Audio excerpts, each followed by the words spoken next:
We'll get to lunch. I want to take you to Cape Town, where I'm a volunteer on the PHA Food and Farming Campaign. We are a civil society grouping who are trying to save the farmlands of Cape Town that provide 200,000 tons of vegetables a year to the city from being paved over with housing. I've been involved on the campaign. For more than 5 years, and my colleague, who's a farmer in the audience speaking tomorrow, has been trying to save the farmlands where he farms for 10 years.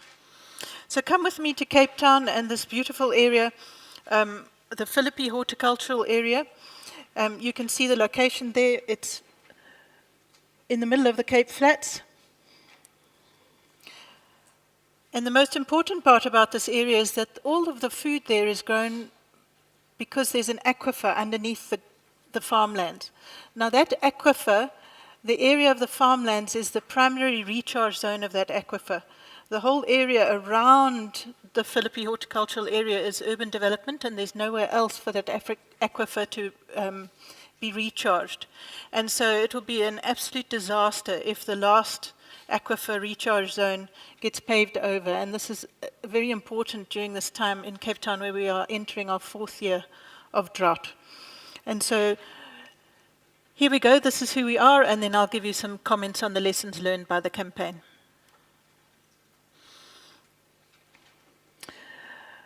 My friend, the video is not playing. Where's the IT guy? There's no sound. Okay, there we go. So let's go back one. So if I press forward, can we have sound? There was some boppy music that went along with that presentation and it just disappeared. It's also clearly needs lunch. Our history in South Africa, in terms of urban sprawl, was dealt a huge blow in 1996 when we implemented wall-to-wall municipalities. Now, at that time, the definition of farmland or agricultural land in South Africa was anywhere that was not a local area or a municipality. And so with one fell swoop, we lost all the farmland. And subsequently to that, for many years, actually until 2008, huge tracts of farmland were developers were given permission to pave it over because theoretically the authority to make decisions about that land fell to the municipalities, and that only was reversed once again in 2008, and as you can see in our case, it hasn't really been reversed at all. But we have this huge urban sprawl where the continuity. This used to be the urban edge. This is a little bit of the urban edge in the city of Cape Town. Now, this used to be the urban edge. And so you can see that the urban edge, this purple line, has been shifted across the road to allow developers to use this piece of farmland. And now the urban edge has even gone across the road there, and we all know how dangerous it is to shift urban edges across a hard edge. And so I can assure you that in 2 years' time, probably this whole farmland area will also be paved over as well. And this is the rate at which we are losing our farmland to living the American dream of country living. So it's not just slum living that is destroying land. Urban sprawl has many levels of entry. And so in that very little area, you can see those 5 labels there of development that is destroying prime agricultural land. Now, this mentality in the city of Cape Town is so prevalent that this is a 2013 cartoon where we have our good mayor and our good premier rolling out the red carpet for developers, and there's poor little Philippi horticultural area over there, and there are the mountains there, which you saw in the photos earlier. So now, after 10 years of due process, we're now in court fighting against 5 different developments and 1 open-cast sand mine, and this is really death by 1,000 cuts, is that you can see the developments there. These are the developments over the primary recharge area of the Cape Flats aquifer. This is the geohydrological map. The primary recharge area is there. They're going to be putting 40,000 houses there, 2 shopping centres, a private prison, a private school, And then this one is an open cast sand mine, more developments there, death by 1,000 cuts. And so this was the proclaimed area, the proclaimed protected area of horticulture that was to feed our city in perpetuity. And this is where we are in 2018. There's the top, there's the bottom, there's the bottom. Only the green area is now being protected for horticulture, and the rest of this, the city is letting go for urban development. And these are the decisions, those shifts are what we are fighting in court. The case will probably come up in November or January, February next year. And so if you have an agenda where development über alles prevails, but your city planners don't cooperate, then you can destroy an area quite easily just by neglecting it. And this is what the Civic started out fighting against in 2008, 2009, was against the neglect of the area where there is no policing, there is excessive dumping, there's a great deal of illegal land use, and the landowners fill the sluits that are supposed to facilitate water flow and the recharge of the aquifer. And so in South Africa, we've lost 2 million hectares of prime agricultural land in the last 20 years. We've only got 14 million hectares left, and we are desperately struggling to prevent the loss of 1 more square inch of that agricultural land, especially in terms of developing sustainable cities. We also have lost, or we are going to lose, the opportunity to provide restorative justice to those black farmers who were disenfranchised in 1913. All the farmers, there were farmers across the whole of South Africa. A third of the PHA was allocated for land reform.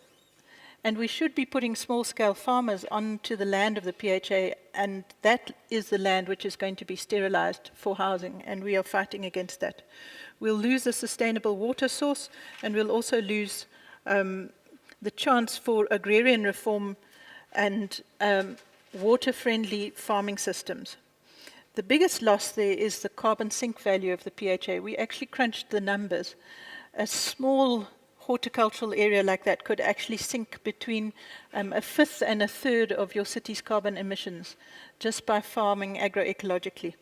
And so what we would like to say to you as governments across African cities, please engage with your active communities and cherish them. Don't beat them over the head like we've been beaten over the head for the last 10 years in Cape Town. We are alerting you to your blind spots, and we are incredibly well informed about the details of our local areas.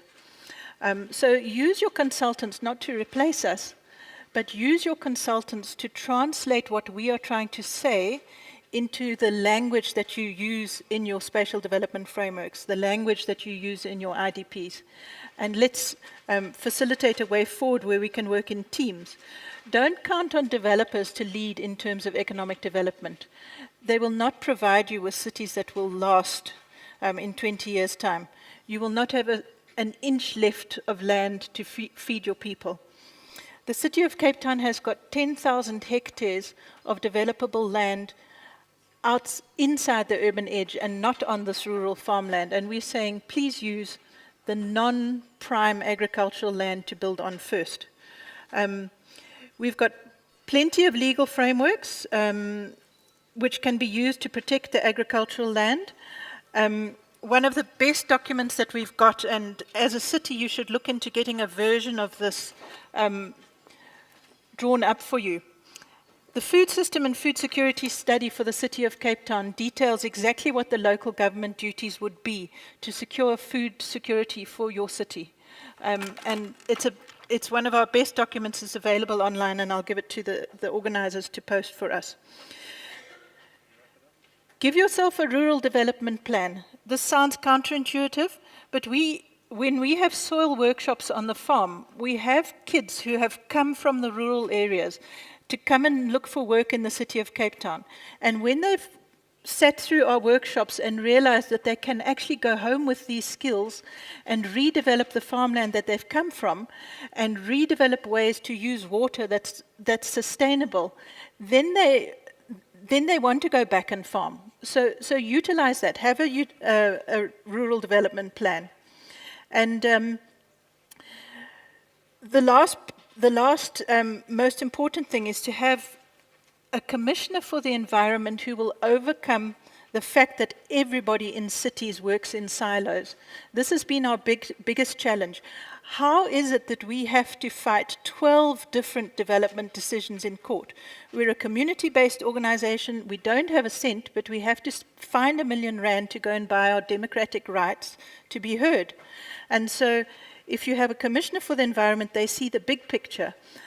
They should also have the research capacity that would be made available to communities like ourselves, because developers have very, very deep pockets.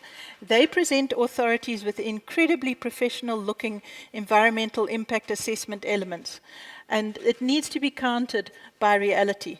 And so thank you very much for taking that on board. Let's protect your farmland, protect your water, protect your aquifers, protect your future. Thank you.